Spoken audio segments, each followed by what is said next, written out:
আজকে মুরগি রান্না করব। কয়েক পিস মুরগি মাংস ছিল, কলিজাটা ভাজি করিনি, আর যে কয়েক পিস ছিল এগুলো শুধু দুপুরে হয়ে যাবে আমাদের। তো এগুলো আমি ভালো করে তেলে ভেজে নিয়েছি। আর এইদিকে পেঁয়াজটা ভালো করে ভেজে এখন ওইটাতে আমি আদা রসুন বাটা দিয়ে আরেকটু সময় কষিয়ে নিচ্ছি। তারপর এখন আমি এটাতে একে একে সব রকম মশলা দিয়ে আর কিছুক্ষণ কষাবো। তারপর ভালো করে কষানো হয়ে যাওয়ার পরে তারপর মুরগি মাংসগুলো দিয়ে দিব।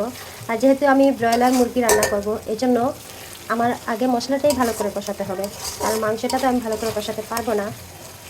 ব্রয়লার মুরগি বলেন আর পোলট্রি মুরগি বলেন, ওইগুলোর মাংসটা বেশি কষানো যায় না, খুলে আসবে।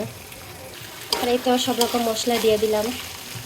এখন আমি এখানে বাটা কিছুটা জিরার সাথে গরম মশলা বাটা আমি একসাথে বেটে নিয়েছি, অর্ধেকটা এখন দিয়ে দিলাম আর বাকি অর্ধেকটা আমি নামানোর আগে দিব, যাতে টেস্টটা ভালো আসে। এখানে একটু পানি দিব, পানি দিয়ে একটু কষিয়ে নেব। এই তো কিছুটা পানি দিয়ে দিলাম, পানি দিয়ে এখন মশলাটা ভালো করে কষিয়ে নিব। যতক্ষণ না এটা তেল উপরে চলে আসছে ততক্ষণ এই পেঁয়াজের সাথে যে মশলাগুলো দিয়েছি ভালো করে কষিয়ে নিব। আর কষানো শেষ হয়ে গেলে মাংসের পিসগুলো দিয়ে আর কিছুক্ষণ কষিয়ে তারপর এটা হয়ে যাবে। ব্রয়লার মুরগি এইভাবে রান্না করলেই ভালো হয়। আর আমি আসলে খুব একটা ব্রয়লার মুরগি খাই না, এই যে এটা বাধ্য হয়ে কিনতে হয়েছে। তো এভাবেই আজকে আমি ব্রয়লার মুরগিটা রান্না করে নিব।